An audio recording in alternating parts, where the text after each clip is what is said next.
Apprivoisis le vide, l'art de renaître en douceur.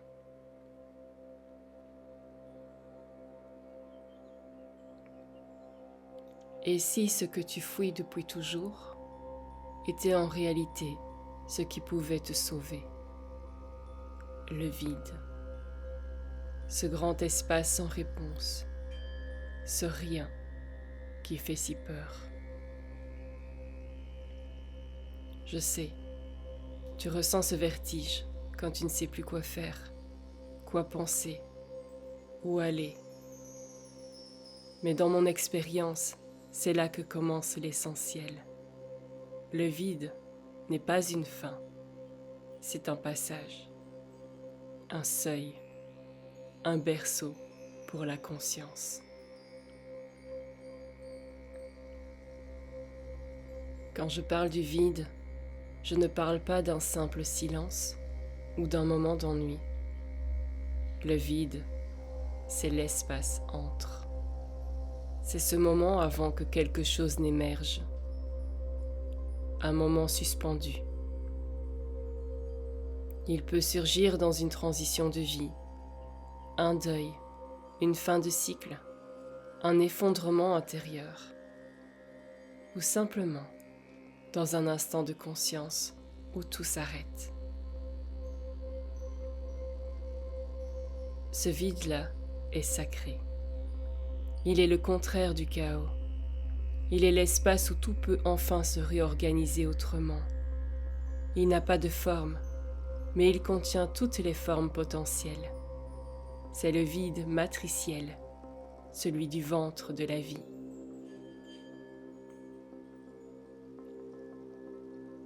Le vide est inconfortable parce qu'il nous confronte à ce que l'on tait depuis longtemps. Quand il n'y a plus rien pour te distraire, pour te définir, pour te projeter dans le futur, alors surgissent les peurs les plus profondes.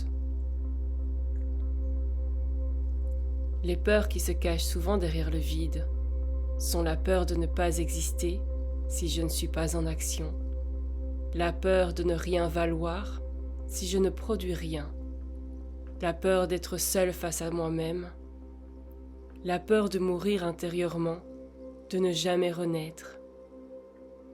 Le vide nous fait toucher le néant, et le néant, pour notre mental, c'est la fin. Mais pour l'âme, c'est un retour à l'origine, là où tout recommence. On ne dompte pas le vide, on s'offre à lui. Mais on peut créer des rituels de sécurité intérieure pour le rencontrer sans panique. Voici 4 clés concrètes pour apprivoiser le vide. Créer des bulles de vide choisies. Commence petit, 5 minutes, sans rien, sans but, sans téléphone, sans chercher à méditer. Juste être. Le vide ne se force pas. Il s'invite quand tu crées l'espace. Écouter ce qui remonte sans fuir. Quand des émotions surgissent dans le vide, ne cherche pas à les comprendre tout de suite. Laisse-les exister.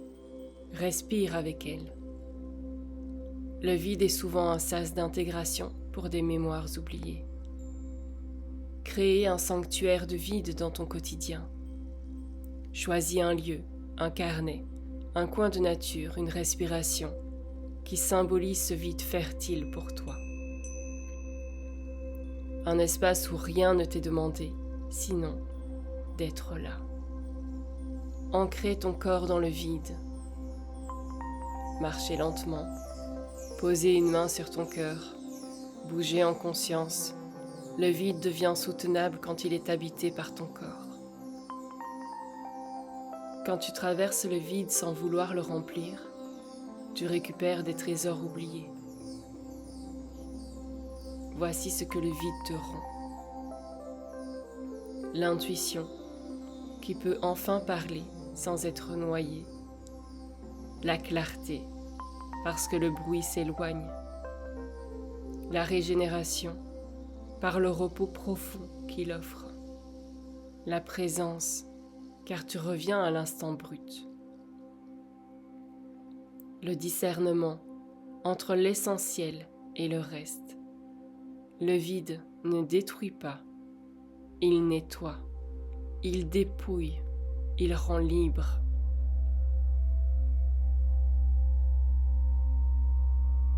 Parfois on confond le vide avec le néant. Le néant, c'est l'absence totale de forme, de sens, de lumière. C'est la grande nuit cosmique. Mais le vide est vivant. C'est un espace vibrant, en gestation, comme un ventre dans lequel tout peut renaître. Et si le néant te fait peur, souviens-toi que tu viens de là. Et que ta conscience est née dans cet espace infini. Le néant peut être le point zéro. Le vide, lui, est la trame de création.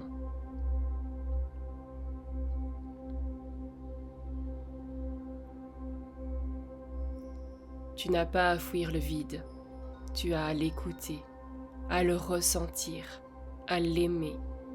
C'est dans ces moments-là que ton âme te parle le plus clairement. Alors la prochaine fois que tu sens le vide, ne te précipite pas pour le combler. Assieds-toi, respire, écoute. Ce n'est pas la fin, c'est un commencement très silencieux. Et c'est souvent là que tout bascule.